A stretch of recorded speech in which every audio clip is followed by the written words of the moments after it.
اعوذ باللہ من الشیطان الرجیم بسم اللہ الرحمن الرحیم الذین یأکلون الربا لا يقومون إلا كما يقوم الذي يتخبطه الشيطان من المس ذلك بأنهم قالوا إنما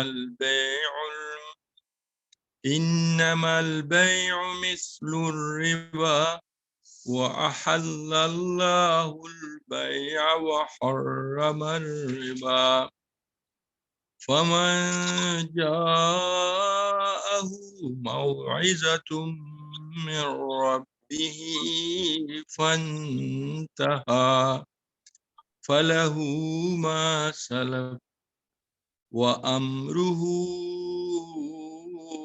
إلى الله ومن عاد فأولئك أصحاب النار هم فيها خالدون۔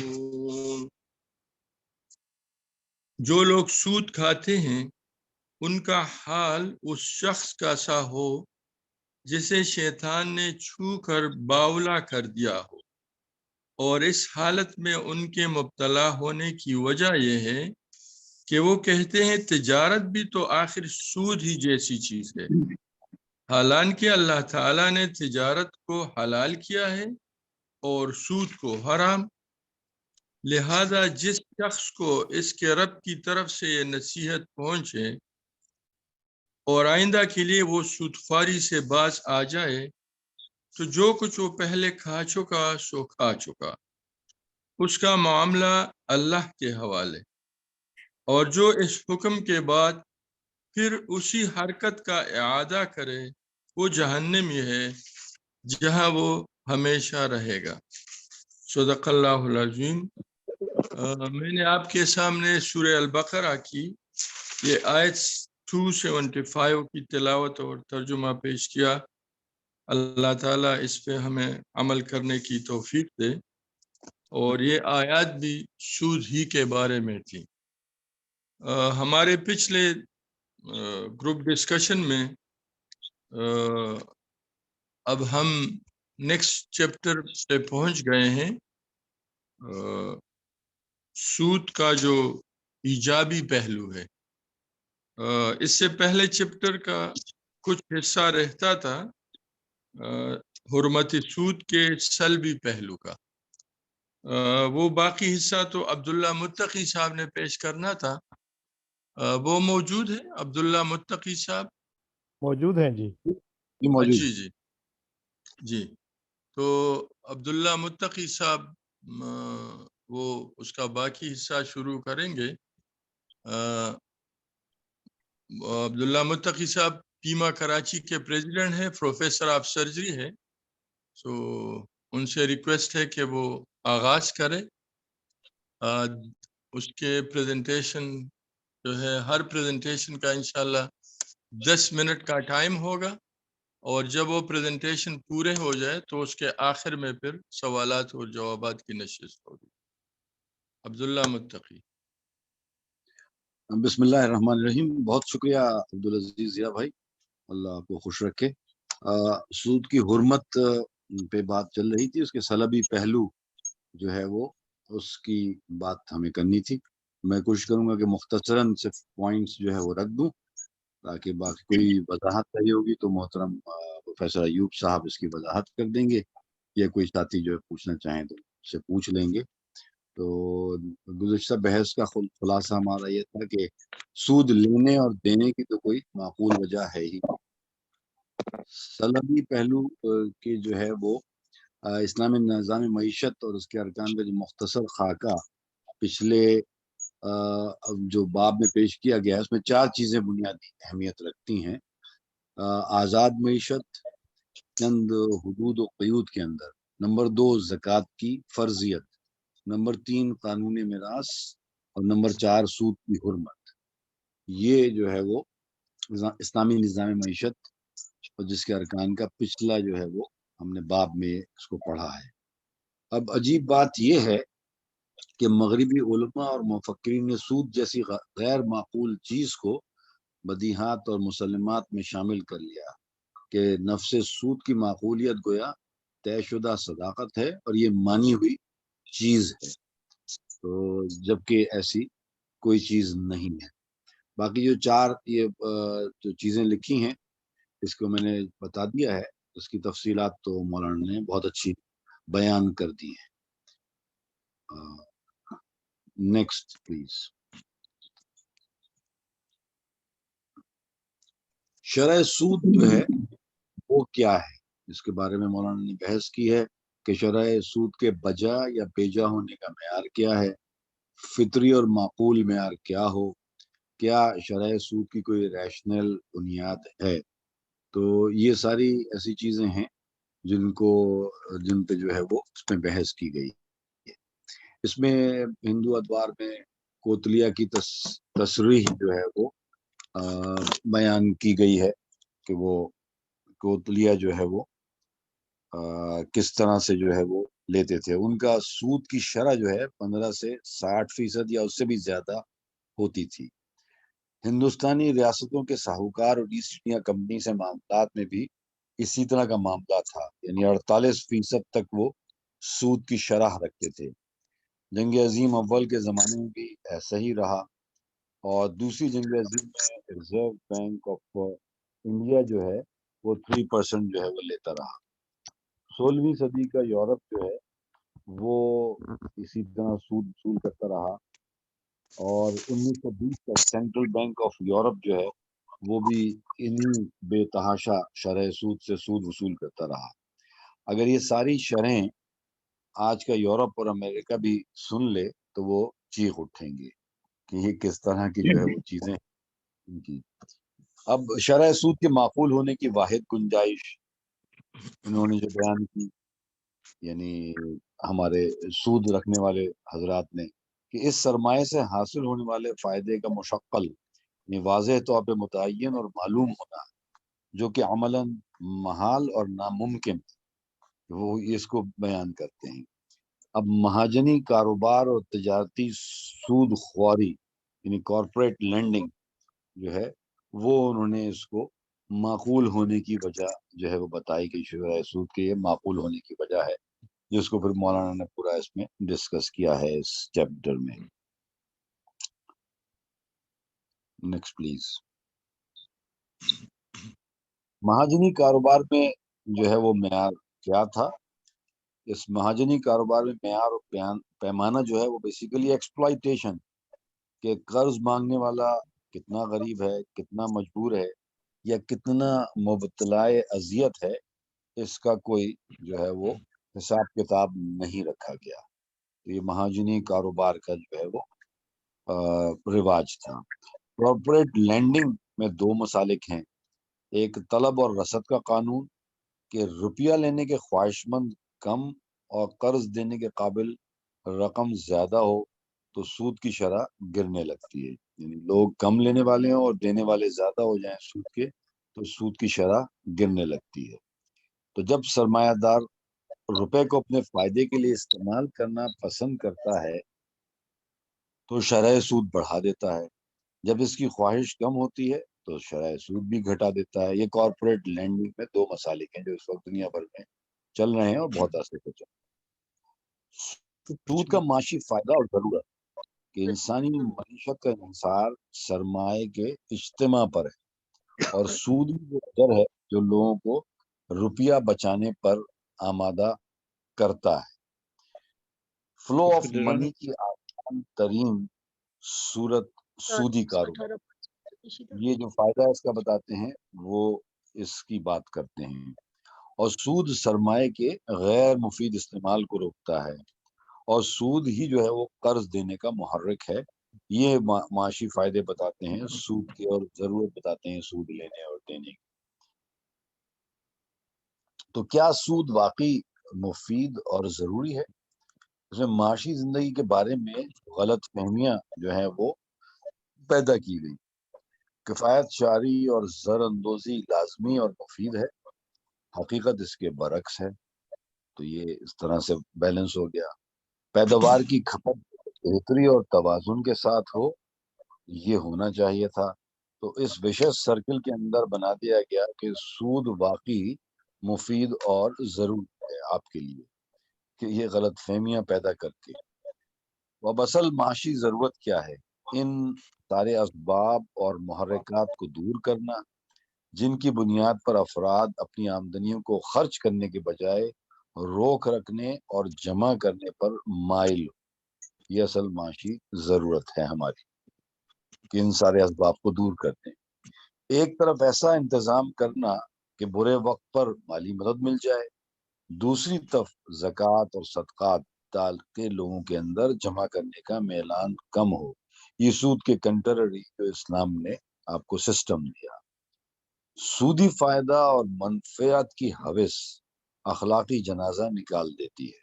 یہ سارے اس میں وضاحت اس کی بیان کی گئی کہ سودی فائدہ جب آپ حاصل کرنا چاہیں گے اور منافع کی ہوس آپ کو بڑھ جائے گی تو بنیادی طور پہ آپ کی اخلاقی کوئی حیثیت نہیں رہتی اور اخلاق کا جنازہ نکل جاتا ہے. حل کیا ہے سارے مسائل کا؟ حل سیدھا سادہ ہے. جب یہ اتنی خراب چیز ہے تو سود کو حرام کیجیے. معیشت کے ساتھ اخلاق کا جو نظام اسلام نے تجویز کیا ہے اس کو اختیار کیجیے. اسلام کا پورا معاشی نظام ہے جسے پوری کتاب مولانا کی اس کے بعد ہے کہ جو اس وقت ہمارے لیے بحث نہیں ہے، لیکن معیشت کے ساتھ ہم اخلاق کا وہ نظام ہم جو ہے وہ نافذ کریں سود کو حرام کرنے کے ساتھ ساتھ، تاکہ اس چکر سے ہم باہر آ جائیں. جزاک اللہ خیر. ماشاء اللہ محترم عبداللہ متقی بھائی سود کے اخلاقی جو نقصانات ہیں اس پہ گفتگو کر رہے تھے. ان کی پریزنٹیشن کے متعلق کچھ ساتھیوں کے سوالات وہ نوٹ کریں گے. آخر میں انشاءاللہ سوال و جواب کی نشست ہوگی. اب اس کے بعد ہم نیکسٹ چیپٹر میں جاتے ہیں. ایجابی پہلو، حرمت سود کا جو ایجابی پہلو ہے اس چیپٹر کا ابتدائی حصہ جس میں سود کے اخلاقی نقصانات، روحانی نقصانات، تمدنی اور اجتماعی نقصانات جو معاشرے پہ پڑتے ہیں، تو اس پہلو پہ اب ہمارے دوسرے بھائی محترم ڈاکٹر فخر عالم کی پریزنٹیشن ہے. ڈاکٹر فخر عالم گیسٹرنٹرولوجسٹ ہے پشاور میں خیبر ٹیچنگ ہاسپٹل میں، اور وہ پیما صوبہ خیبر کے 2 بار جنرل سیکرٹری رہ چکے ہیں، مرکزی شورا کے رکن، صوبائی شورا کے رکن. تو محترم فخر عالم بھائی.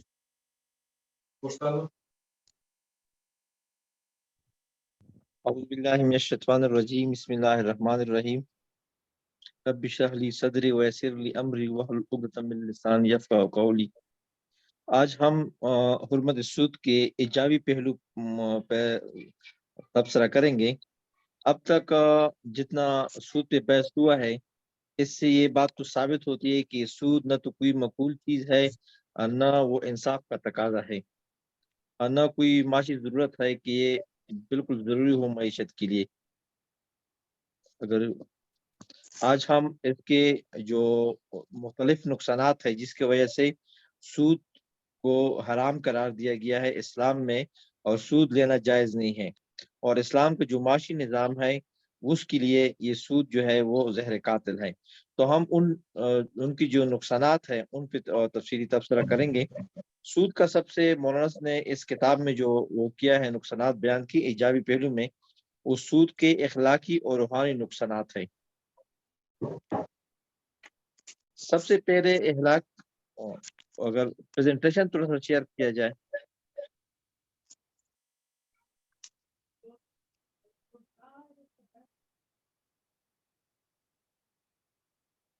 سر آپ شیئر کر سکتے ہیں، آپ کو ہوسٹ ہیں. سود کے اخلاق کے اور روحانی نقصانات. سود کے سب سے پہلا جو نقصان ہے وہ اخلاقی اور روحانی نقصانات ہیں، کیونکہ اخلاق اور روحانیت کے نقطے سے اگر ہم دیکھیں، اخلاق اور روح کی اصل جوہر انسانیت ہے، یا نصیحت کے اصل جوہر جو ہے وہ اخلاق اور روح ہی ہیں۔ اگر کوئی چیز ہمارے اس جوہر کو نقصان پہنچانے والی ہو تو بہرحال وہ قابل ترک ہے، یعنی کہ وہ اس کے قابل ہے کہ اس کو چھوڑا جائے جو ہمارے اخلاق اور روح کو نقصان پہنچائے۔ اگر اس چیز میں دوسری طرف بہت سے فائدے ہو لیکن ہمارے اخلاق اور روح کو اس کا فائدہ نہ ہو، اس کو نقصان ہو، تو یہ چھوڑنے کی قابل چیز ہے۔ تو مولانا نے یہ لکھا ہے کہ سود جو ہے اس سے انسان کی زندگی میں اس پورے عمل سے، یعنی کہ سود کے پورے عمل سے خود غرضی، بخل، سنگ دلی اور زرپرستی جیسی صفات جاری پیدا ہو جاتے ہیں، اور اس سے یہی صفات اس کے اندر انسان کے اندر نما پاتی چلی جاتی ہے۔ اس کے برعکس اسلام کا جو نظام ہے وہ زکوٰۃ، صدقات اور قرض پر مبنی ہے۔ اس سے اس کے پورے عمل سے فیاضی، ایثار، ہمدردی، فرحدیلی، اعلی ظرفی اور خیراندیدی جیسے صفات وہ پیدا ہوتے ہیں، یعنی کہ اسلام کا جو معاشی نظام ہے اس سے یہ صفات پیدا ہوتے ہیں، اور سود کا جو نظام ہے اس سے دوسری جو میں نے خود غرضی، تنگدلی، بخل اور زرپرستی کی جو صفات ہے وہ پیدا ہوتے ہیں۔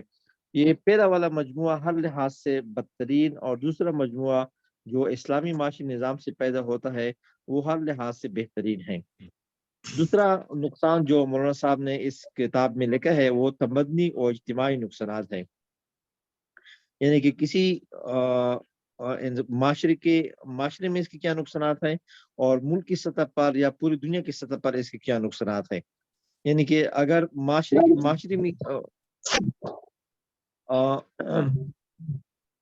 ہر شخص کی سمجھ میں بات آسانی آ سکتی ہے کہ جس معاشرے میں افراد ایک دوسرے کے ساتھ خودغرضی کا معاملہ کرے، یعنی کہ ذاتی غرض و فائدے کی بنیاد پر لین دین ہو، ایک حاجت مند کی حاجت مندی دوسرے کے لیے نفع اندوزی اور مفاد یعنی فائدے کا سبب ہو، اور ندارت، ایسا معاشرہ کبھی مستحکم نہیں ہو سکتا۔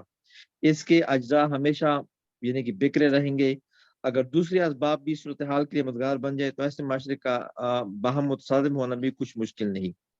اس کے برعکس جس معاشرے میں کا اجتماعی نظام آپس کی ہمدردی پر مبنی ہو، جس کے افراد ایک دوسرے کے ساتھ فیاضی اور صحیح یعنی سخاوت کا معاملہ کرے، ہر شخص دوسرے کے احتیاج کے موقع پر فرحدیلی کے ساتھ مدد کا ہاتھ بڑھائے، اور جس میں مالدار لوگ ندار لوگوں کے ساتھ ہمدردانہ اعانت یا کم از کم منصفانہ تعاون کا طریقہ برتے، ایسے معاشرے میں آپس کی محبت، خیرخواہی اور دلچسپی نشوما پائے گی۔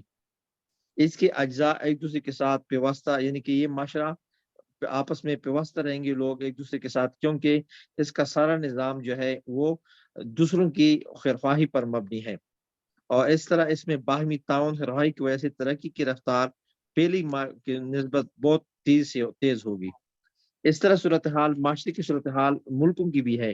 اگر کوئی ملک فیاضی اور ہمدردی کا معاملہ کرے اور کسی اس کی مصیبت کے وقت کھلے دل سے مدد کا ہاتھ بڑھائے، ممکن نہیں، یہ بات ممکن اگر یہ کوئی ملک اس طرح کرے کہ کسی دوسرے ملک پر کوئی آفت اور مصیبت کا وقت ہو اور وہ اس کا فیاضی اور ہمدردی کا معاملہ کرے، تو کوئی بات نہیں کہ دوسرا ملک بھی محبت اور شکر گزاری اور وہ خیرخواہی کا معاملہ ہی کرے گا۔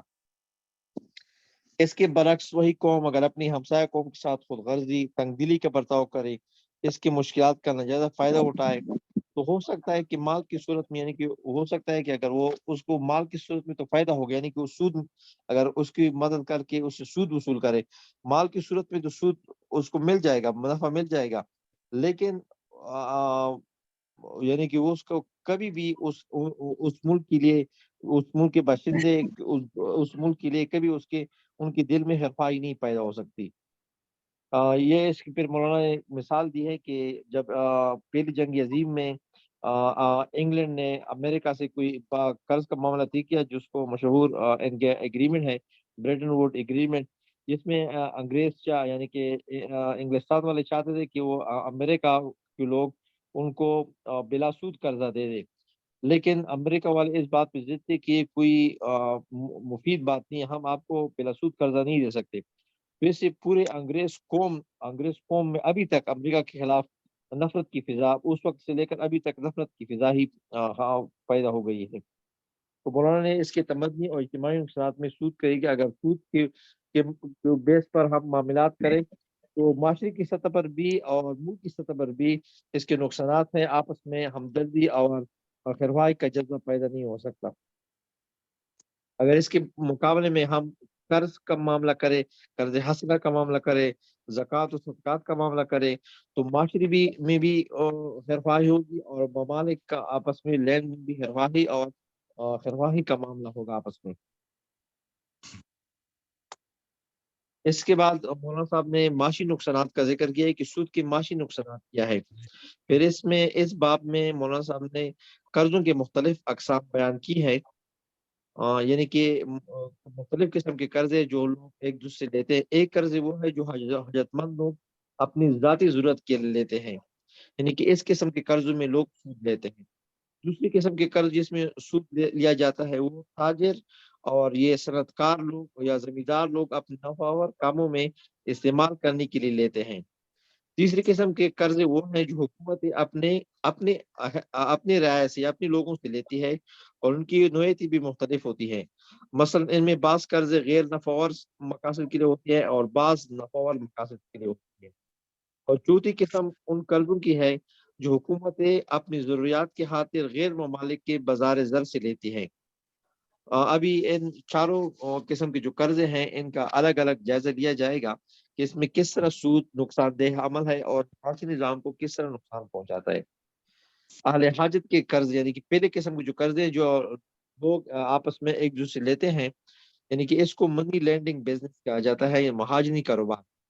یہ نہ صرف ہمارے بر صغیر میں بلکہ پوری دنیا میں یہ پھیلا ہوا ہے کاروبار. اور سودخواری کا جو سب سے بڑا کاروبار ہے وہ ان قسم کے قرضوں میں ہوتا ہے. ان قسم کے قرضوں میں سود کی جو شرح ہے وہ بھی بہت زیادہ ہوتا ہے اور یہ کاروبار بھی بڑا وسیع پیمانے پر پھیلا ہوا ہے.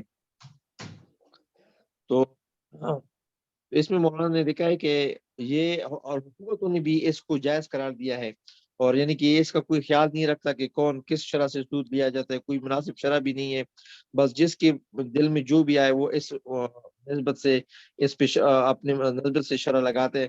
یعنی کہ بعض دفعہ مولانا نے اس میں لکھا ہے کہ شرح سود 48% تک 50% تک، بعض میں تو 100 سے لے کر 1200% تک سالانہ پر بھی معاملات ہوئے ہیں. مختلف ممالک کی مثال دی ہوئی ہے. امریکہ میں یہ کاروبار میں اس میں تقریباً شرح سود جو جائز یعنی کہ قانونی جو ہے وہ 30 سے 60% رہتا ہے، لیکن کاروبار میں یعنی غیر قانونی طور پر لوگ 100 سے لے کر 250% سالانہ تک لوگ سود کا شرح مقرر ہے. اس طرح دوسرے ممالک میں ہندوستان اور پاکستان میں اس میں دیا ہوا ہے یہ 300 اور 350% تک بھی یہ شرح چلی جاتی ہے یہ شرح. اور اس طرح یہ جو ہے نا لوگ اس بلا سے یعنی کہ سود کی اس بلا سے ہر ملک کے غریب متوسط الحال طبقوں کی بڑی اکثریت بری طرح پھنسی ہوئی ہے. یعنی کہ وہ ان کا چھوٹا سا کاروبار ہوتا ہے، تھوڑی سی آمدنی ہوتی ہے اور ان کا سارا شب و روز جو ہے وہ اس میں لگ جاتا ہے کہ ہم نے جو اپنی ضروریات کے لیے قرض لیا اور تو اس پہ سود ادا کرنے میں اس کی ساری محنت اس میں چلی جاتی ہے. اس طرح یعنی کہ معاشرے میں لوگوں کی جو پروڈکٹیوٹی ہے وہ کم ہو جاتی ہے کیونکہ اس کا پھر اس کام میں دل نہیں لگتا، کیونکہ جب وہ کام کرتا ہے جتنا نفع ملتا ہے وہ تو سود میں چلا جاتا ہے، اس کے فائدے کے لیے اس کے استعمال کے لیے بہت کم رہ جاتا ہے. تو اس طرح یعنی کہ معاشرے میں جو پروڈکٹیوٹی ہے لوگوں کی وہ کم ہو جاتی ہے اس قسم کی ظالمانہ شرح سود سے اور سود کے کاروبار سے. اس کا دوسرا معاشی نقصان یہ ہے کہ اس طرح غریب کی رہی صحیح قوت خریداری بھی سودخوار ساہوکار چین لے جاتا ہے. لاکھوں آدمیوں کی بے روزگاری اور کروڑوں آدمیوں کی ناکافی آمدنی پہلے ہی تجارت صنعت کے فروغ میں مانی تھی. اس پر تم نے اچھی آمدنی رکھنے والوں کو یہ رس دکھایا کہ وہ خرچ نہ کرے بلکہ زیادہ سے زیادہ رقم پر سنبھال کر رکھے تاکہ سود کے کاروبار میں اس کو لگایا جا سکتا ہے. یعنی کہ لوگ سرمایہ کو اپنے پاس رکھتے ہیں اور مارکیٹ میں نہیں لاتے تو اور اس مقصد کے لیے روکے رکھتا ہے کہ کب اس کو زیادہ شرح سے سود ملے اور اس کو پھر مارکیٹ میں جائے. اس طرح اسی کاروبار کو نقصان پہنچتا ہے کیونکہ کاروبار کے لیے سرمایہ پھر نہیں ہوتا. ناکافی سرمایہ کی وجہ سے بہت سے کاروبار جو ہے نا وہ خراب ہو جاتے ہیں، اور پھر ملک کا سارا معاشی نظام جو ہے نا وہ خراب ہو جاتا ہے۔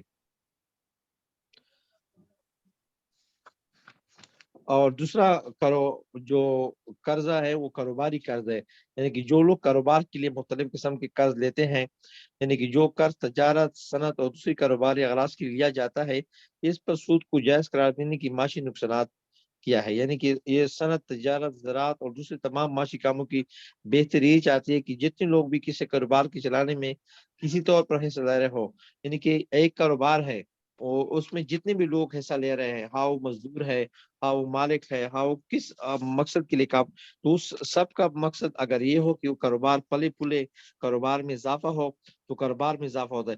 لیکن جو لوگ سود پہ سرمایہ دیتے ہیں، اس کا تو اس سے کوئی فرق نہیں، اس سے کوئی غرض نہیں ہوتا کہ کاروبار میں ترقی ہو، کاروبار پلے پھولے، کاروبار بڑھے، کیونکہ اس کو تو ایک فکسڈ اس کا جو پیسے ہیں اس کو تو ملنے ہیں، ہاں کاروبار میں نقصان ہو یا کاروبار میں فائدہ ہو، اس کا تو جتنے ریٹ سے اس نے سود پہ دیا ہوا ہے اس کو تو اپنا پیسے ملنے ہیں، لہٰذا اس کا کاروبار میں کوئی ذاتی دلچسپی نہیں ہوتی، جس کی وجہ سے وہ اپنی مرضی سے سرمایہ بڑھاتا ہے اور سرمایہ گھٹاتا ہے، تو کاروبار کو جو نا وہ اس طرح وہ کاروبار وہ ترقی نہیں کرتا اور کاروبار جو ہے نا وہ خراب ہو جاتے ہیں۔ اور اس طرح یہ راستہ بھی کھل گیا ہے کہ اپنا سرمایہ شریک اور حصہ دار کی حیثیت سے کاروبار میں لگانے کی بجائے دائن کی حیثیت سے بصورت قرض دے اور اس پر ایک مقرر شرح کے مطابق اپنا منافع وصول کرتے رہے۔ اس طرح سوسائٹی کے معاشی عمل میں ایک ایسا نرالا غیر فطری عمل آ کر مل جاتا ہے جو تمام لوگوں کے برعکس اس پورے عمل کی برائی سے، یعنی کہ اس کو سودخوار کو اس کاروبار کسی عمل سے کوئی دلچسپی نہیں ہوتی، اس میں نقصان ہے یا فائدہ ہے، اس کو اپنی سود سے مطلب ہے، یعنی کہ وہ اس وقت تک اپنا کوئی فکر نہیں کرتا جب تک پورے کاروبار کا دیوالیہ نہ نکل جائے۔ باقی اگر اس نے یہ منافع، اگر یہ سرمایہ اس نے کاروبار میں لگایا ہوتا، سود پہ نہ دیا ہوتا، تو اس کو پورے عمل میں اس پہ دلچسپی ہوتی، کاروبار کو بڑھانے میں دلچسپی ہوتی، تو اس طرح پورا معاشی نظام جو ہے نا مستحکم ہوتا، لیکن اس کو سودخوار کو تو اس کی کوئی نہیں ہوتی۔ دوسرا نقصان مولانا سے میں بیان کیا کہ سرمایہ کا ایک بڑا حصہ، بسا اوقات بڑا حصہ محض سود چڑھنے کے انتظار میں رکا پڑا رہتا ہے اور کسی مفید کام میں نہیں لگتا، باوجود یہ کہ قابل استعمال وسائل بھی دنیا میں موجود ہوتے ہیں، یعنی کہ وسائل بھی موجود ہوتے ہیں، تو روزگار کے طالب بھی، یعنی کہ طالب روزگار بھی موجود ہوتے ہیں، اشیاء ضرورت کی مانگ بھی ہوتی ہے، لیکن یہ سرمایہ دار لوگ اپنا سرمایہ اس میں نہیں لگاتے، وہ شرح سود کے بڑھانے کے چکر میں ہوتے کہ کب شرح بڑھ جائے اور وہ اپنا روپیہ نکال لے، اس وقت تک وہ سرمایہ کا ایک بڑا حصہ روک کے رکھا ہوتا ہے اور مارکیٹ میں نہیں آتا۔ جی شکریہ ڈاکٹر فخر عالم بھائی، یہ کافی ماشاءاللہ آپ نے سود کے جو مختلف نقصانات ہیں، پہلو ہے، چاہے وہ اجتماعی ہے، وہ انفرادی ہے، کوئی فائدہ نظر نہیں آتا کسی بھی صورت میں۔ اب اسی چپٹر کا اگلا حصہ جو ہے اس میں ہم دیکھتے ہیں کہ جو حکومت قرض لیتی ہے اپنے عوام سے اور بیرونی ممالک سے، اور پھر ان قرضوں پہ جو سود حکومت ادا کرتی ہے ان کے کیا کیا نقصانات ہیں، اور وہ ملک کس طرح قرضوں میں جکڑ جاتا ہے، سود در سود جو ہے معاشرے میں کیا نقصانات ہوتے ہیں، ترقی رک جاتی ہے، اور بہت افسوس کی بات ہے کہ اس کی اگر ہم آج مثال دیتے ہیں تو اپنے ہی ملک کا دیتے ہیں۔ مولانا مودودی نے کئی سال پہلے جو یہ نقشہ کھینچ لیا تھا کہ جو ملک سود یعنی لیتی ہے ان کی کیا حالت ہوتی ہے، وہ نقشہ آج خود ہم اپنے ملک کا دیکھتے ہیں، مہنگائی اور جو غیر تحفظ اور بدامنی اور سود خوری اور میٹیریلسٹک ایک نظام ہے ہر طرف۔ تو اس پہلو پہ جو نیکسٹ پریزنٹیشن ہے، محترم ڈاکٹر فرید اللہ شاہ صاحب جو associate professor of bio chemistry ہے، وہ پیما بنو کے کئی سال پریزیڈنٹ رہ چکے ہیں، اب پشاور میں ہیں، تو میں ان سے درخواست کرتا ہوں کہ وہ اس پہلو پہ اپنی پریزنٹیشن پیش کریں۔ بسم اللہ الرحمن الرحیم۔ شکریہ عبدالعزیز ضیاء بھائی۔ ہاں، جس طرح عزیزیات صاحب نے بتا دیا کہ حکومت کی جو ملکی قرضے ہیں ان کو ہم دو حصوں میں بیان کر سکتے ہیں. الف وہ قرضے جو حکومتیں اپنے اہل ملک سے لیتی ہیں، اور دوسرے وہ قرضے جو حکومتیں اپنی ضروریات کی خاطر دوسرے ممالک سے لیتی ہیں. Next slide please. حدود بھائی سلائیڈ آگے لے جائیں. سلائیڈ اگلی سلائیڈ لے کے آئے. نیکسٹ یہ تو ہیڈنگ ہے. جی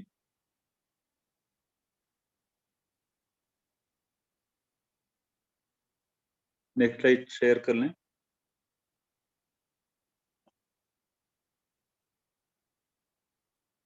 نہیں ہو شاید کچھ مسئلہ ہے، میں بہرحال اس کو ایسے ہی پڑھتا ہوں. تو جو پہلی قسم ہے اس میں ایک قسم وہ ہے جو حکومت اپنی شہریوں سے لیتے ہیں غیر نفاور کاموں کے لیے، اور دوسری قسم پھر اس میں ہے جو نفاور کاموں میں لگائی جاتی ہے. اب پہلی قسم کے قرضوں پر سود کی نوعیت اہل حاجت افراد کے قرضوں کی سی ہے، جس کی تفصیلاً بیان فخر عالم صاحب نے کر دی ہے، بلکہ اس سے بھی بدتر چیز ہے. دیکھیں جس معاشرے نے ایک فرد پیدا کیا، اسے پالا پوسا، اس کو خطرات نقصانات سے محفوظ کاروبار دیا، وہ اسی مربی معاشرے سے کہتا ہے کہ چاہے اس روپیے سے تو نفع کمائے یا نہ کمائے، مگر میں تو اس میں نفع ضرور لوں گا. اور پھر حالت جنگ میں یہ معاملہ اور بھی سنگین ہو جاتا ہے، جبکہ دوسرے لوگ اپنی حاجتیں وقت محنت قربان کر رہے ہوتے ہیں، مگر یہ خود غرض سرمایہ دار ان محافظین سمیت پوری قوم سے منافع وصول کرنے کی فکر میں غرق ہوتا ہے، اور اس کی یہ کوشش ہوتی ہے کہ میں چاہے حالات کچھ بھی ہوں اور لوگوں کی جانیں مجھ پہ قربان ہو، لیکن میں اپنا منافع نہ چھوڑوں. تو یہ ایک زیادہ خطرناک صورتحال ہے. پھر اس میں اہل ملک کے نفاور کاموں کے لیے جو کرتے ہیں، یہ بھی نوعی کے اعتبار سے یہ قرضے عام افراد اداروں میں قرارداد لاگو ہوتے ہیں جو محترم فخر عالم صاحب نے بیان کر دیے ہیں. عام طور پہ حکومت نافاور کاموں کے لیے لمبی مدت کی قرض دیتی ہے کہ اندازے غلط ثابت ہو جاتے ہیں اور اصل قرض بمائے شرح سود کے ادا کرنے میں مشکلات پیش آتی ہیں. حکومت اس سود کا بار عام باشندوں پہ منتقل کر دیتی ہے، اور ٹیکسوں کی صورت میں یہ سود سالوں تک سرمایہ داروں تک پہنچاتی رہتی ہے. اس عمل میں دولت کے بہاؤ کو ناداروں سے مالداروں کی طرف پھیر دیا جاتا ہے. چاہیے تو یہ تھا کہ مالداروں سے، جس طرح اسلام کی تعلیمات ہیں کہ مالداروں سے دولت کا بہاؤ ناداروں کی طرف جائے، لیکن یہاں پہ الٹ ہوتا ہے، اور یہ فلاحی مملکت کے بالکل برعکس طرز عمل ہے. Next slide please. اب دوسری جو چیز ہے حکومت کے بیرونی قرضے.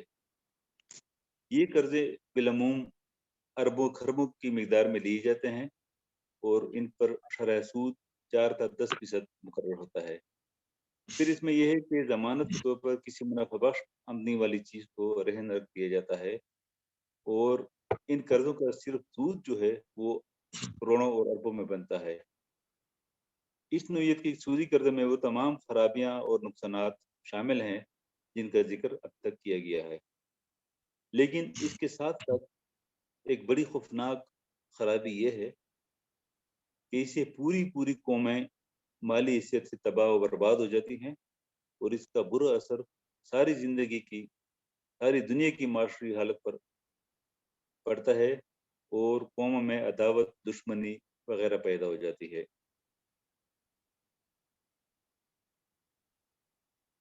بیرونی قرض کے جو مضمرات ہیں اس میں جو رسیدہ قوم ہوتی ہے جس طرح آج کل ہماری ہے، تو اس کی جو نوجوان جو ہے وہ فرسٹریشن کا شکار ہو جاتے ہیں اور وہ انتہا پسندانہ سیاسی، تمدنی اور معاشی فلسفوں کو قبول کرنے لگتی ہیں۔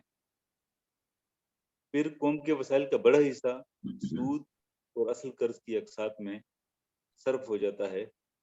مشکلات کم ہونے کی بجائے مزید بڑھتی ہیں، جس کے لیے مزید سودی قرضہ لیا جاتا ہے اور اس طرح ایک خوفناک دلدل یا جال میں وہ حکومت پھنس جاتی ہے۔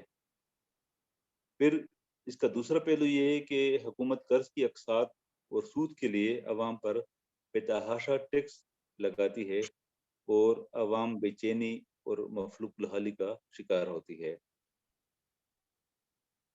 جب قرضدار ملک سے ادائیگی میں مسلسل کوتاہی ہوتی ہے تو واویلا مچایا جاتا ہے کہ یہ ملک ہمارا پیسہ کھانا چاہتا ہے، یہ تو دیوالیہ ہونے کو ہے۔ حکومت ٹیکس میں مزید اضافہ کرتی ہے، مصارف میں تخفیف کرتی ہے، جو انفارچونیٹلی ہمارے ہاں یہ بھی نہیں ہو رہا، مگر اس کا اثر عوام میں تلخی اور غصے کی شکل میں نمودار ہوتا ہے۔ عوام معاملہ فہم اور اعتدال پسندوں کو چھوڑ کر انتہا پسندوں جواریوں کے ہاتھ چڑھ جاتی ہے، جو سود کی شرانگیزی کی انتہا ہے۔ اس میں جس طرح عزیز ضیاء بھائی نے یہ اس کی طرف اشارہ بھی کیا کہ آج کل ہمارے ملک میں جو حالات ہیں یہ بھرپور عکاسی کرتی ہے۔ ہم نے عملی طور پر دیکھ لیا ہے کہ IMF کا کیا کردار ہے، بتاہر ٹیکس جب ہم لگاتے ہیں اس کی کیا نقصانات ہوتے ہیں، شعبہ مہنگائی جو ہے، فرسٹریشن جو ہے۔ میرے خیال میں ہم اپنی آنکھوں سے دیکھ رہے ہیں، مولانا صاحب نے تو بہت پہلے یہ کتاب لکھی ہے، لیکن اس کا جو پریکٹیکل ایکسپیرینس ہو رہا ہے وہ آج ہم اپنی آنکھوں سے دیکھ رہے ہیں۔ جزاک اللہ خیر کثیرہ۔ جزاک اللہ۔ ڈاکٹر فرید اللہ شاہ صاحب بہت بہت شکریہ۔ یہ 3 پریزنٹیشن ہو گئے الحمدللہ۔ اب جو سوالات ہیں محمد ایوب اب سوالات کا جواب دیں گے۔ ہمارے پاس ابھی 15-20 منٹ انشاءاللہ۔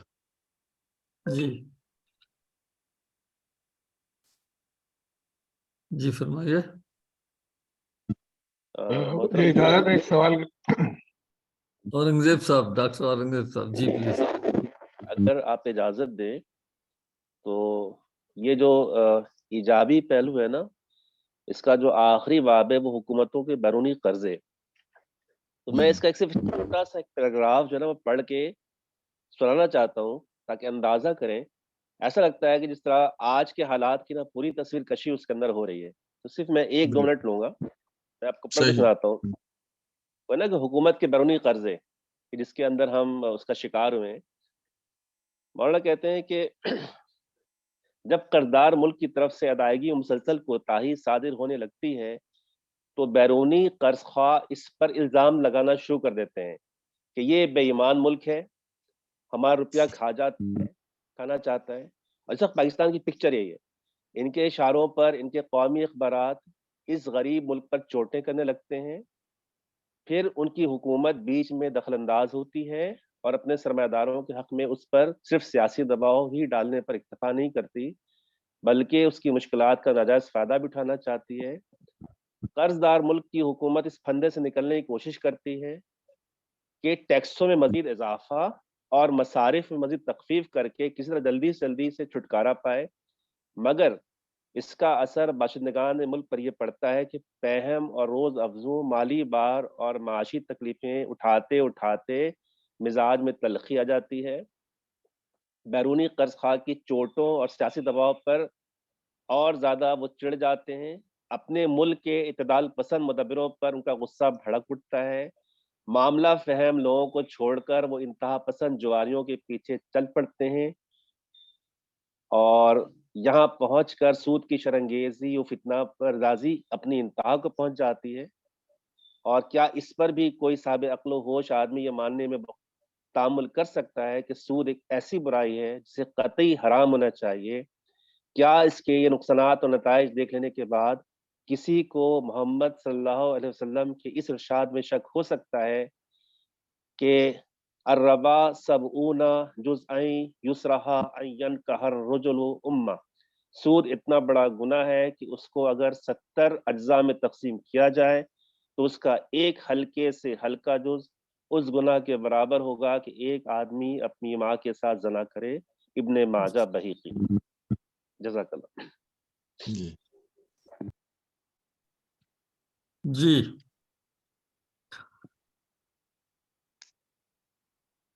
کوئی کسی ڈاکٹر صاحب کے ذہن میں کوئی اس حوالے سے کوئی کوشچن کوئی؟ مجھے اجازت ہے ایک سوال کرنے کی؟ جناب بالکل عاطف صاحب۔ اس میں تھوڑی سی روشنی جو ہے وہ اس پہ آپ ڈال دیجئے۔ جو اسلامک بینکنگ ہمارے یہاں ہے، اور جو کسی بھی چیز کا، گاڑی ہو یا کوئی بھی قرضہ ہو، اس کو رینٹل کا نام دیا جاتا ہے۔ اس سلسلے میں آپ، اور ظاہر ہے اس کے اوپر اسلامک بینکنگ کے اوپر فتوے موجود ہیں مفتی تقی عثمانی صاحب کے اور دیگر جید علماء کے، اور دنیا بھر میں جو ہے وہ مختلف، خصوصاً دارالعلوم کورنگی تو اس کا بہت بڑا ایڈوکیٹ ہے، اور ان کے جو وہاں کے جو گریجویٹس ہیں، خود تقی عثمانی صاحب کے صاحبزادگان جو ہے وہ مختلف بینکوں کے اسلامک بینکنگ کے ایڈوائزرز ہیں۔ تو اسلامک بینکنگ کو آپ کنونشنل بینکنگ سے کس طرح اس کا موازنہ کرتے ہیں، اور کس حد تک آپ سمجھتے ہیں کہ یہ اس کو جائز قرار دیا سکتا ہے؟ جی بسم اللہ الرحمن الرحیم۔ ڈاکٹر صاحب یہ کوشچن جو ہے یہ ہمارے اس بنیادی جو پہلو ہم ابھی پڑھ رہے ہیں اس سے تھوڑا سا مزید ایڈوانس ہے۔ بہرحال وہ چیز تو واضح تھی، اس پر میں کچھ عرض کر دیتا ہوں کہ یہ اس وقت جو اسلامی بینکاری ہو رہی ہے، اور اس کے اندر اس کا ایک پہلو، اور وہ ہے جو لیز، جس کو گاڑیاں اور باقی اس کا ہے، گھروں میں بھی جو فائنانسنگ ہوتی ہے اس کا بھی انڈر لائن جو موڈ ہے وہ بھی لیز ہی ہے۔ تو اس حوالے سے لاسٹ ہماری جو ہوا تھا پروگرام، اس میں نے تھوڑا سا بتایا تھا، اور جو نوٹ میں نے کل پچھلے ہفتے لکھ کے تو سرکولیٹ کروایا اس میں بھی یہ تھا، اور آج جو تلاوت فرمائی ڈاکٹر عبدالعزیز صاحب نے اس میں بھی یہ بات آئی کہ ذالکا اعوذ باللہ من الشیطان الرجیم ذالکا بانہم قالوا انما البیع مثل الربا وَأَحَلَّ اللَّهُ الْبَيْعَ وَحَرَّمَ الرِّبَا۔ اب یہ بات قرآن پاک میں بڑے واضح طور پر بتائی گئی کہ وہ جن پہ قرآن نازل ہوا اور انہوں نے اس کو نہیں مانا، ان کا اعتراض یہ تھا کہ بیع اور ربا ایک جیسے ہیں، ٹھیک ہے، جبکہ اللہ نے جواب دیا کہ بھائی احل اللہ، حالانکہ اللہ نے بیع کو حلال قرار دیا ہے اور ربا کو حرام قرار دیا ہے۔ تو یہ اس ایک ہی آیت میں ہمیں بہت ساری چیزیں، ایک بنیادی طور پر کہ قرآن پاک جو اصول کی کتاب ہے، ہمیں اصول مل جاتا ہے کہ ہمارا جو سرمایہ ہے کس صورت میں اس پر کوئی ریٹرن لینا ٹھیک ہے اور کس صورت میں اس پر ریٹرن لینا جو منع ہے۔ تو ہم نے دیکھا کہ ہر جو کانٹریکٹ ہے اس کی نوعیت کو دیکھا جائے گا کہ وہ نوعیت ہے کیا، اور ہم نے جو سود کی تعریف کی تھی، ربا کی تعریف کی تھی، وہ یہ تھا کہ اس پہ کوئی شخص اگر اپنا کاروباری خطرہ نہ لے اور ایک اماؤنٹ اپنے لیے، یعنی جو پیسے والا ہے وہ مقرر کر لے اور خطرہ دوسرے کے لیے چھوڑ دے، تو یہ سود ہے۔ تو اور حلال کیا ہے؟ حلال یہ ہے کہ کاروباری خطرہ لے اور پھر کوئی ویلیو ایڈیشن کرے۔ چنانچہ یہ جو تھا کہ انما البیع مثل الربا کا، ربا کا جو جواب احل اللہ البیع وحرم الربا، اس کے تحت یہ ہے کہ اگر ایک شخص کسی کو قرض دیتا ہے تو اس کانٹریکٹ کی نوعیت یہ ہے کہ اس نے کیش دیا اور کیش ہی لینا ہے، وہ کچھ بھی ہو، جتنا دیا اتنا ہی لینا ہے۔ اس لیے اسلامک لا کے مطابق ہر وہ چیز جو بطور کرنسی یوز ہو سکتی ہے، یوز ہوتی رہی ہے، وہاں وہ سارے احکام لاگو ہو جائیں گے جو سود کے ہیں۔ اسی لیے جو ربا کی دوسری قسم ہے، ایک ربا النسیہ اور ربا الفضل، اللہ کے نبی صلی اللہ علیہ وسلم کی حدیث ہے، 6 چیزوں کو اللہ کا نام اللہ کے نبی نے لیا، اور وہ ہے سونا، چاندی، گندم، جو، کھجور اور نمک۔ اس میں سے 4 چیزیں کھانے والی اور 2 چیزیں منی جس کو ہم مانیٹری یونٹ کہتے ہیں. یہ ساری چیزیں ایسی ہیں جو مثلی ہیں. مثلی کا مطلب ہوا کہ مارکیٹ میں اویلیبل ہوتی ہیں, اور جو چیزیں اللہ نے بنائی, وسائل بنائے, اس میں یہ وہ چیزیں ہیں جو تب کسی کو پیمنٹ کرنے کے لیے کام آ سکتی ہیں, یعنی بطور زر ان کا استعمال ہو سکتا ہے. تو ان کا اصول, ان کو تبادلے کا اصول ہی جو ہے وہ بنیادی جو ہے وہ الگ کر دیا گیا. تو چنانچہ اگر کیش کسی کو دیا جاتا ہے اور وہ اس کی نوعیت قرض ہے تو اتنا ہی لینا ہے. اچھا, اگر اس سے ہم آگے چلیں, اگر وہ پارٹنرشپ پہ لیا جاتا ہے جس کو ہم مداربت کہتے ہیں, ہم نے حضرت خدیجہ رضی اللہ عنہ کی مثال پچھلی دفعہ بتائی تھی. تو اس کا مطلب ہوا کہ جو پیسے والا بندہ ہے وہ کاروباری رسک لینے کے لیے تیار ہوتا ہے. اگر اس کاروبار میں نقصان ہوا تو اس سے نقصان سارے کا سارا پیسے والے کا ہوگا. اب یہ ان لائک اس قرض کے ہے کہ قرض میں کیا تھا, یعنی سودی قرض کی بات کر رہا ہوں, کہ سودی قرض میں جو کچھ بھی ہو مقروض نے وہ بہرحال وہ اصل رقم بھی پلس اس کے اوپر جو سود ہے وہ بھی دینا ہے. یہاں کیا تھا کہ یہاں یہ طے کیا کہ آپ اس سے کاروبار کریں, جو پرافٹ ہوا اس میں ہم اتنا حصہ لے لیں گے, لیکن اگر نقصان ہوا تو سارا میرا ہے, میرا پیسہ ہے.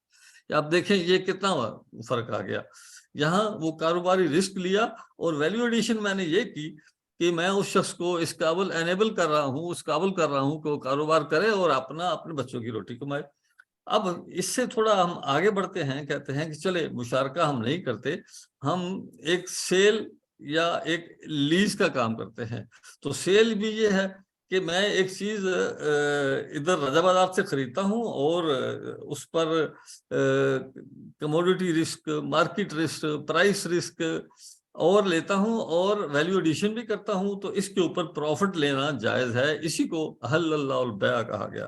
حتیٰ کہ اگر میں ادھار پہ خریدتا ہوں, میں نے ابھی پیسے پے کرنے ہیں اس ہول سیلر کو, لیکن میں اس پر جو بھی پروفٹ کماتا ہوں وہ میرا ہے, اس کا تعلق اس سے کوئی نہیں ہے جس سے میں نے ہول سیل سے مال لیا. لیکن اگر نقصان ہوتا ہے تو وہ بھی میرا ہے, اس لیے کہ یہ جو میں نے چیز خریدی ہے اس سے جو کانٹریکٹ بنا ہے اس کی نوعیت ایک قرض یا دین کی ہے, جس کو ہم ڈیٹ کہتے ہیں انگریزی میں, لون یا ڈیٹ ہے.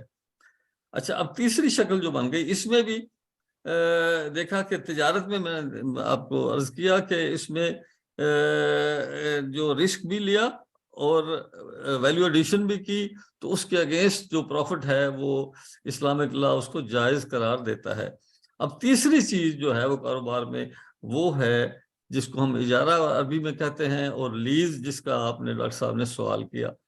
تو اس میں یہ اسلامک لا میں بلکہ ایک اوور آل جو ایک ہیومن بینگ کا ایک ہے رہنے سہنے کا ایک جو اللہ نے ایک نظام بنایا ہے, اس کے تحت اس کو جائز قرار دیا گیا. آج سے نہیں, ہمیشہ سے, کہ اگر ایک شخص ایسا اثاثہ جو کسی کے قابل استعمال ہو اور پھر بھی وہ قائم رہے, اس کو ہم نان کنزیومیبل کہتے ہیں, عربی میں غیر مستحلق کہتے ہیں, کہ میں ایک گھر میں رہتا ہوں, گاڑی یوز کرتا ہوں, گاڑی پھر بھی رہتی ہے, گھر میں رہتا ہوں, گھر پھر بھی ہے, تو ایسے اثاثے کو کرائے پر دیا جا سکتا ہے.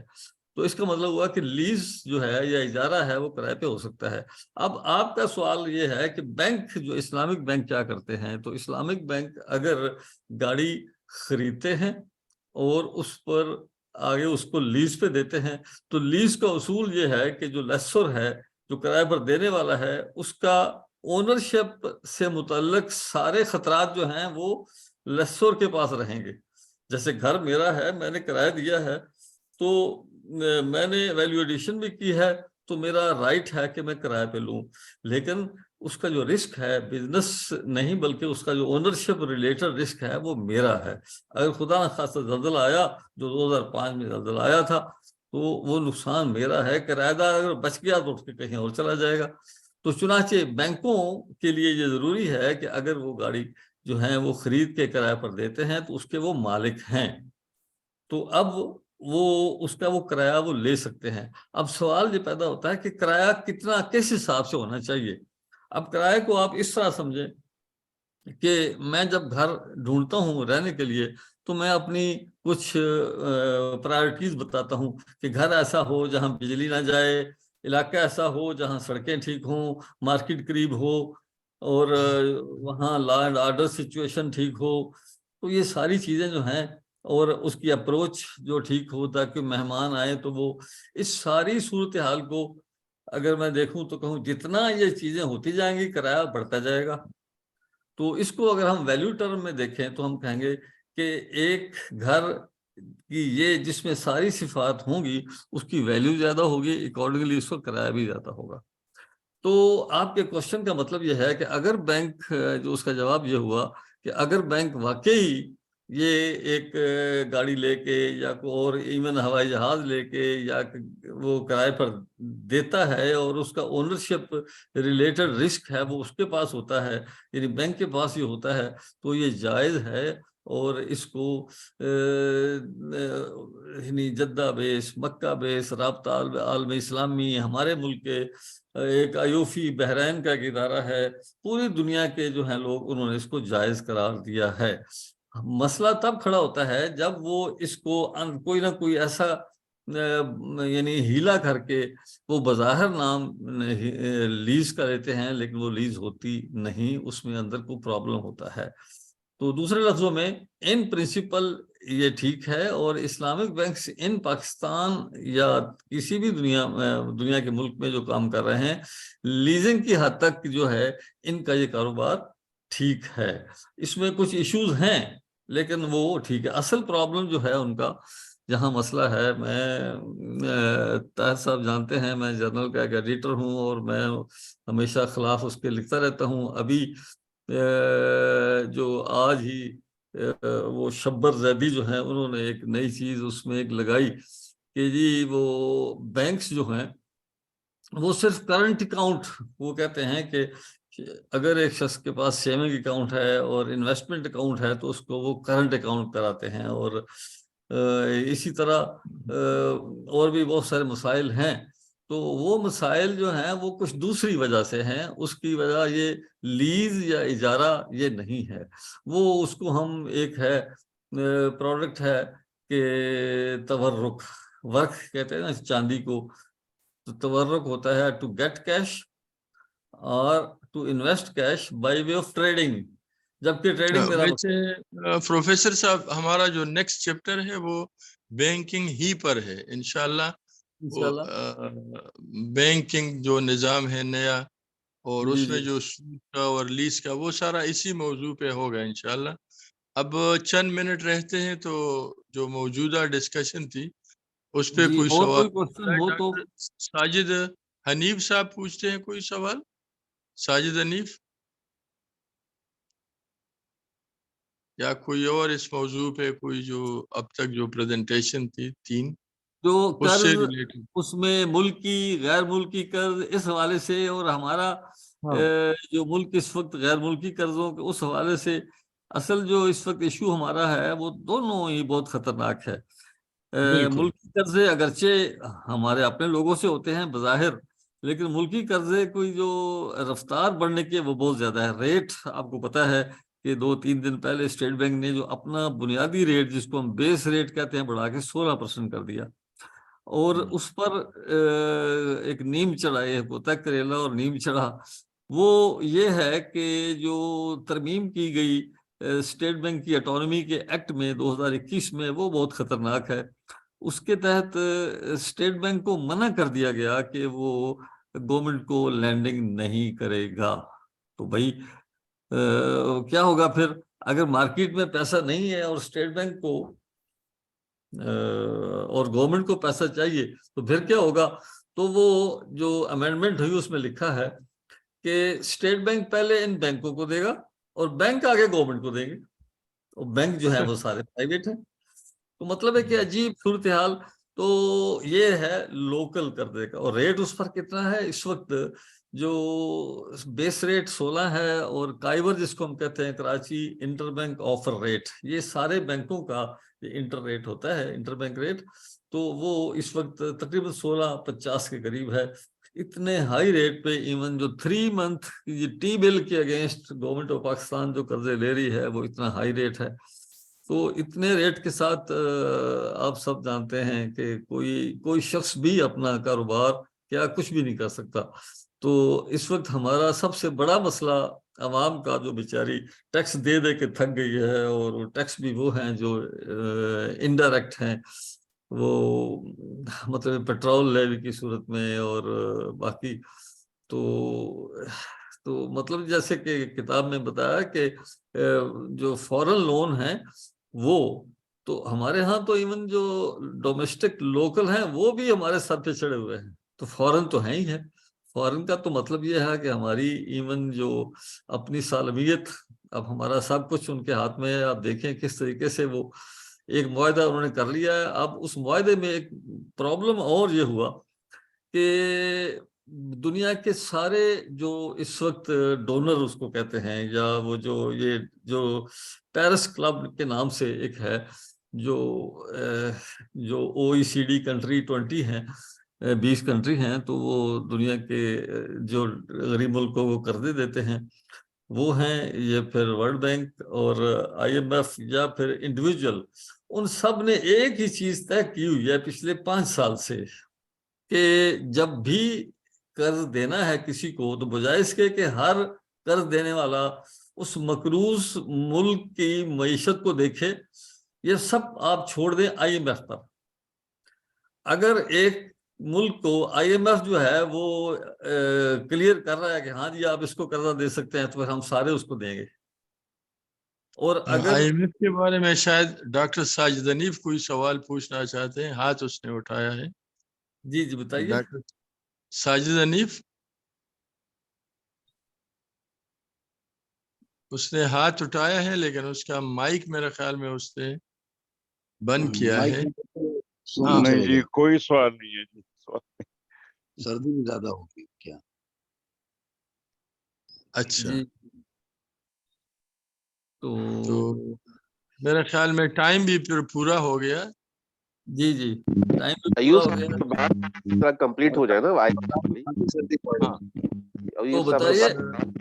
ہاں جی، بات تو ہم یہی کر رہے تھے کہ جو اس وقت ہمارا ایشو یہ ہے کہ جو اسٹیٹ بینک کو، جو کہ ہماری قوم کا بینک ہے، اور جو اس وقت بینکنگ سسٹم منی کریٹ کرتا ہے، یہ بھی ہم بات کریں گے انشاءاللہ کہ اس مولانا نے جب یہ کتاب لکھی اس وقت یہ سسٹم اور تھا کہ کچھ گولڈ رکھا جاتا تھا اور اس کے اگینسٹ منی کریٹ کی جاتی تھی. آج کل یہ ایسا نہیں ہے. آج جتنی منی کریٹ کر لے، پھر وہ منی کریٹ کر کے کدھر جاتی ہے. اس میں جو ایک تو ہوتا ہے نا پرائیویٹ بینک ہے، اور دوسرا یہ تھا کہ اگر سینٹرل بینک ہے، جو پاکستان میں اسٹیٹ بینک ہے، امریکہ میں فیڈرل ریزرو سسٹم ہے، اور انڈیا میں ریزرو بینک آف انڈیا ہے. یہ جو سینٹرل بینک ہیں یہ ہوتے ہی اس لیے ہیں کہ اپنے ملک کو، حکومتوں کو وقت ضرورت قرضے دیتے ہیں. تو اس کا ریٹ کیا ہونا چاہیے؟ ایون آج بھی فیڈرل ریزرو سسٹم جو ہے، یعنی امریکن کا جو ہے، جو ان کا سینٹرل بینک، وہ اپنی حکومت کو جب قرض دیتا ہے تو وہ 0.5 سے کم ہے. 0.5 آپ اندازہ لگا. اور ہمارے ہاں یہ روک دیا گیا. یہ بھی انفارچونیٹ کہانی ہے. یہ تقریباً سن 2000 کے لگ بھگ ہوا. اس سے پہلے ہوتا تھا ایڈ ہاک ٹریری بل، یعنی عارضی، مطلب ہے کہ جو خزانے کی ہنڈیاں، وہ یہ تھا کہ جب حکومت پاکستان کو کسی وجہ سے، یعنی کچھ سیلاب آ گیا، کوئی یہ ہو گیا، کوئی وہ ہو گیا، ضرورت پڑی، تو وہ 6 منتھ اور 3 منتھ بل ایشو کرتا تھا سیکرٹری خزانہ، اور اسٹیٹ بینک اتنا کیش ایشو کرتی تھی جس کا ریٹ صرف آدھا روپیہ یعنی 0.5 تھا. اور یہ چلتا رہا تقریباً 1999-2000 تک. اس کے بعد پھر یہ انہوں نے اس کو مارکیٹ کر دیا، مارکیٹ ریٹ. اور مارکیٹ ریٹ کے ساتھ کیا آپ اندازہ لگا لیں کہ مارکیٹ کا مطلب یہ ہوا کہ تو یہ ایک سوشل بینک ہے، پاکستان کی قوم کا اپنا بینک ہے، اور اسے کہا جائے کہ آپ نے پاکستان کو قرضہ نہیں دینا بلکہ آپ نے ان بڑے بڑے جو جونکے ہیں، یعنی خود جو بینک ہیں جن کے پاس پیسہ پہلے ہی اتنا زیادہ ہے ان کے شیئر ہولڈر کے پاس، ان کو قرضہ دیں تاکہ اپنا وہ مارجن رکھ کے آگے پھر حکومت کو قرضہ دیں۔ تو اس طرح یہ ہوا کہ ہم نے آج کے اس پروگرام میں ایک تو وہ سود کے حوالے سے جو مولانا کی کتاب تھی اس کو ہم نے تقریباً وہ حصہ مکمل کر لیا۔ باقی جو ہے یعنی ایک بینک آگے جو اسلامک بینک ہیں وہ آگے جو فائنانسنگ کیسے کرتے ہیں، وہ ایک کوشچن کیا ڈاکٹر صاحب نے، تو ہم نے اس کو اجارہ کو ڈسکس کر لیا، تو 7 قرضوں کا ہو گیا۔ اگلی دفعہ میرے خیال میں جو بھی ہوگا اس میں یہ ہے کہ اسلامک بینکس پہلے قرض یا ڈپازٹ کیسے لیتے ہیں، کیسے لینے چاہیے، اور اس پر جو پروفٹ دیا جاتا ہے اس میں آپ ڈاکٹر حضرات کے ذہن میں جو کوشچن ہے انشاءاللہ اس کو ہم ڈسکس کریں گے۔ تو آپ بھی اس حوالے سے کوئی کوشچن ہو تو آپ بالکل پہلے سے نوٹ کر لیجیے تاکہ پھر وہ وقت میں ان کا جواب میں کچھ پیش کر سکوں۔ بہت بہت شکریہ، جزاک اللہ۔ انشاءاللہ نیکسٹ پریزنٹیشن اگلے اتوار کو بینکنگ اور موضوعات پر ہے۔ محترم پروفیسر ایوب صاحب، آپ دعا کے ساتھ اس گروپ ڈسکشن کا اختتام کیجیے گا۔ جی، اللہم صلی علی محمد وعلی آل محمد وبارک وسلم۔ ربنا آتنا فی الدنیا حسنہ وفی الآخرۃ حسنہ وقنا عذاب النار وقنا عذاب القبر وقنا عذاب الحشر وقنا عذاب المیزان